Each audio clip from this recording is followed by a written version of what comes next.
राजा भीम और रानी पारस अपने बेटे पारस के साथ एक महल में बहुत खुशहाल जीवन बिता रहे थे।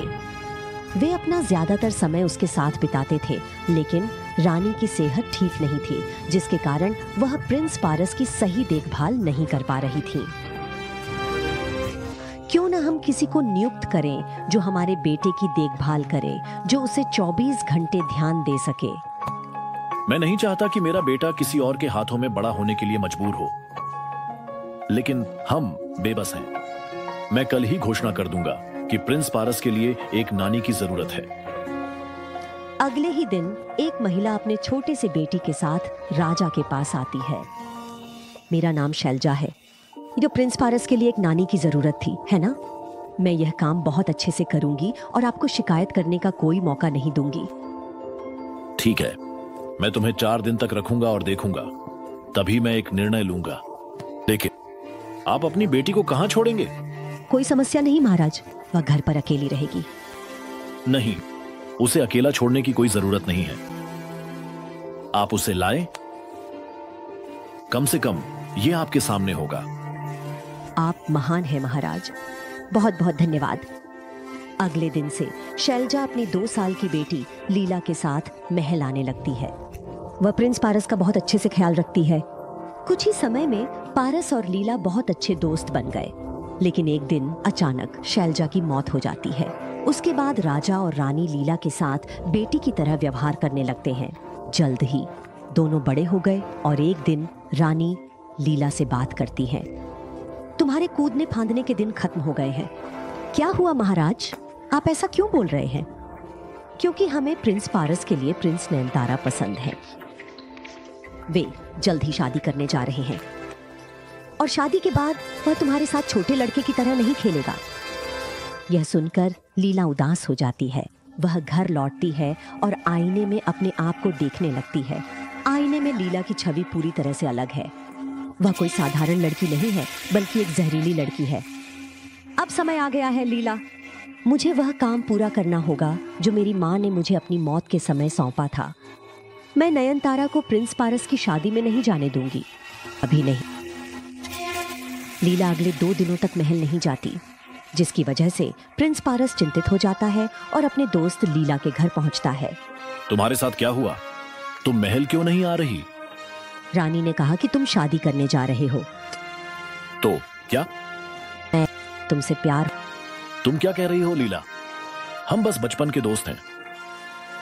दोस्त? तुमने कभी मेरी आंखों में अपने लिए प्यार नहीं देखा। मुझ में क्या कमी है? मुझे देखो, मेरी खूबसूरती देखो, कितना सुंदर। मेरे पास आओ और मुझे एक बार गले लगाओ पारस। मुझे छूकर देखो, तो फिर तुम्हें मेरे अलावा कोई लड़की पसंद नहीं आएगी। लीला का यह कदम प्रिंस पारस को परेशान कर देता है। वह लीला को जोर से धकेलता है और उस पर चिल्लाने लगता है। अपने होश में आओ लीला, ऐसा लगता है कि तुम भूल गई हो कि मैं एक प्रिंस हूँ और तुम। मैं एक नौकरानी की बेटी हूँ। नहीं, मेरा वो मतलब नहीं था, लेकिन गुस्सा कर दिया, मुझे माफ कर। मैं अपना जहर प्रिंस की नसों तक पहुंचाऊंगी। प्रिंस अपने महल में लौटता है और लीला के कार्यों के बारे में किसी को नहीं बताता। यहाँ प्रिंस पारस गुप्त रूप से प्रिंस नयनतारा से शादी करता है, लेकिन जब लीला को इसके बारे में पता चलता है तो वह तुरंत महल पहुंचती है और अपने गलती के लिए प्रिंस पारस से माफी मांगने लगती है।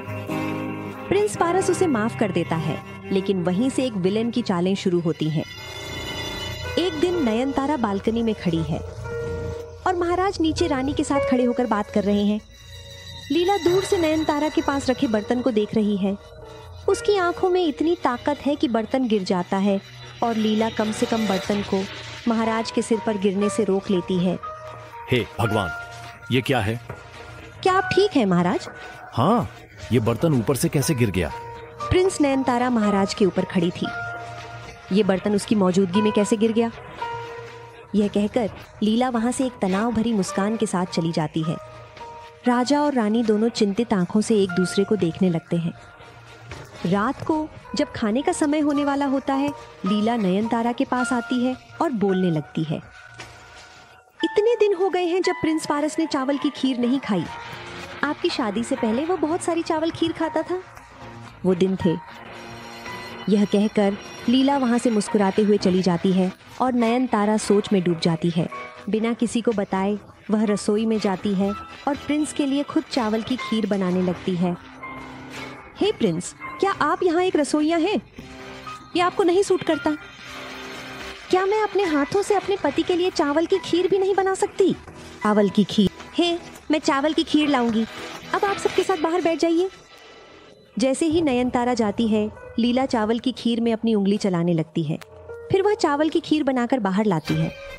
आज नयनतारा ने प्रिंस के लिए अपनी खुद की हाथों से चावल की खीर बनाई है। इसे छको और मुझे बताओ कि ये कैसा बना। ओह वाह नयनतारा, तुमने मुझे नहीं बताया। बस बिना बताए कुछ करने का सोचा। लीला अपनी खुद की हाथों से सबको चावल की खीर परोसने लगती है। सब लोग चावल की खीर का बहुत स्वाद लेकर खाने लगते हैं। जैसे ही प्रिंस पारस चावल की खीर खाने लगते हैं, लीला उन्हें रोक देती है। हे, उस व्यक्ति के हाथों से खाओ जिसने मिठाई बनाई है। राजकुमार, पहले ये मिठाई खाओ और फिर इसे प्रिंस को खिलाओ। कहा जाता है कि खाने को साझा करने से प्यार बढ़ता है। हाँ, लीला बिल्कुल सही है। राजकुमारी हर आश्चर्यजनक पुडिंग खुद बनाना चाहती है और उसे राजकुमार पारस को खिलाती है। लीला इसे देखकर बहुत खुश है। राजकुमार पारस को मिठाई भी बहुत पसंद है, लेकिन कुछ समय बाद उसके साथ कुछ होने लगता है। उसका सिर घूमने लगता है, उनकी आंखें पानी पानी हो जाती हैं, शरीर नीला पड़ने लगता है और फिर वह बेहोश हो जाता है। बेटा, मेरे बेटे को क्या हुआ? जल्दी डॉक्टर को बुलाओ। जल्दी। राजकुमार पारस को उसके कमरे में लिटा दिया जाता है। डॉक्टर आते हैं और राजकुमार पारस को ध्यान से देखते हैं, फिर महाराज से निजी में बात करते हैं। राजकुमार के शरीर में किसी जहरीली लड़की का जहर है। जहर ज्यादा नहीं है, ऐसा लग रहा था कि उसने उसे जहर खिलाया है। यह गंभीर है महाराज। यह सुनकर महाराज के पैरों के नीचे जमीन खिसक जाती है। आप क्या कह रहे हैं? जहर की कन्या? हाँ, जहर की कन्या। जहर की कन्या एक ऐसी लड़की है जिसे बचपन से जहर दिया गया है। उसके शरीर में इतना जहर है कि अगर वह खाने की चीज को भी छेड़ दे तो वह भी जहरीली हो जाएगी। जहर की कन्या देखने में बहुत खूबसूरत है, नृत्य और संगीत में निपुण है। यह गंभीर है महाराज, कृपया इस बारे में कुछ करें। जहर की कन्या, मेरे महल में जहर की कन्या। आपको सतर्क रहना चाहिए महाराज, क्योंकि अगर वह इस महल में प्रवेश कर गई तो वह सब कुछ नष्ट कर देगी। वह किसी श्राप से कम नहीं है। वेजी वहां से चली जाती है, लेकिन महाराज चिंतित हो जाते हैं। सोचते हैं, विस्कन्या कौन है? जब वह रानी को इसके बारे में बताता है तो वह भी चिंतित हो जाती है। याद है वो दिन जब फूलों का गमला तुम पर गिर गया था और फिर मैं सीढ़ियों से फिसलने ही सीढ़ियों पर तेल था और उस तेल की खुशबू नयनतारा के हाथों से आ रही थी। राजकुमार पारस ने हमारे सामने राजकुमारी नयनतारा का नकली खा लिया है। विषकन्या और कोई नहीं बल्कि राजकुमारी नयनतारा है। लीला बाहर खड़ी होकर इन सब बातों को सुन रही है और उसकी खुशी की कोई सीमा नहीं है। राजा नयनतारा को बांधकर उसे कैद में डाल देता है। तुम मेरे साथ ऐसा क्यों कर रहे हो? मेरी गलती क्या है? आखिरकार लीला अपने लक्ष्य में सफल हो जाती है। वह राजकुमार के कपड़े और गहने पहनकर राजकुमार पारस के कमरे में जाती है, जहां वह अपनी आंखें बंद किए आराम कर रहा है। उस समय वह दुनिया की सबसे खूबसूरत लड़की की तरह लगती है। जब राजकुमार पारस की आवाज के कारण अपनी आंखें खोलता है तो उसके सामने एक विषकन्या को देखकर वह होश खो देता है। राजकुमार, मैं आ गई हूँ। तुम मुझे लंबे समय से इंतजार कर रहे हैं ना? देखो मैं यहाँ हूँ, अब कोई भी तुम्हें मुझसे नहीं ले जा सकता। तुम बहुत खूबसूरत हो। विषकन्या आती है और राजकुमार पारस बैठकर उसे गले लगती है।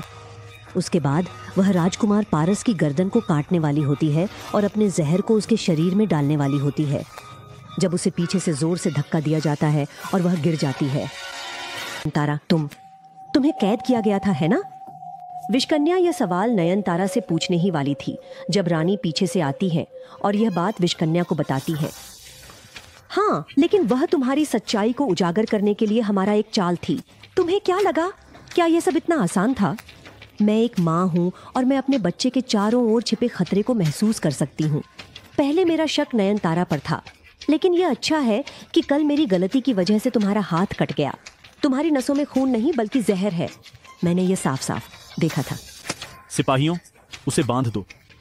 राजा के सिपाही तुरंत आते हैं और विषकन्या को पकड़ लेते हैं। मुझे छोड़ दो, वरना मैं अपने जहर से सबको मार दूंगी। नहीं, तुम ये नहीं कर सकती। विषकन्या का जहर केवल एक व्यक्ति के लिए है जिसे वह अपना बनाना चाहती है। तुमने यह क्यों किया? हमने तुम्हें अपनी बेटी की तरह माना, कभी भी तुम्हें आया की बेटी की तरह नहीं माना। मेरी माँ एक विषकन्या थी जिसे दूसरे राज्य के राजा ने तुम्हें मारने के लिए भेजा था, लेकिन एक दिन अचानक वह मर गई। मैंने यह काम अपने हाथ में लिया ताकि मैं राजकुमार पारस को मार सकूं।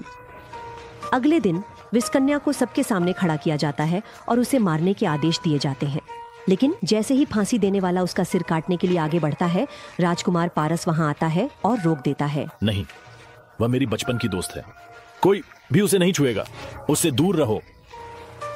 मैंने तुम्हारी जान लेने की कोशिश की और तुम मुझे बचा रहे हो। ये मेरे और एक विषकन्या के बीच का फर्क है। मैं हमेशा अपनी दोस्ती को बनाए रखूंगा। राजकुमार के आदेश पर विषकन्या को रिहा कर दिया जाता है। विषकन्या वहां से शर्म के मारे सिर झुकाए चली जाती है और अपनी पूरी जिंदगी एक सामान्य लड़की की तरह जीने लगती है और फिर कभी विषकन्या के रूप में वापस नहीं आती।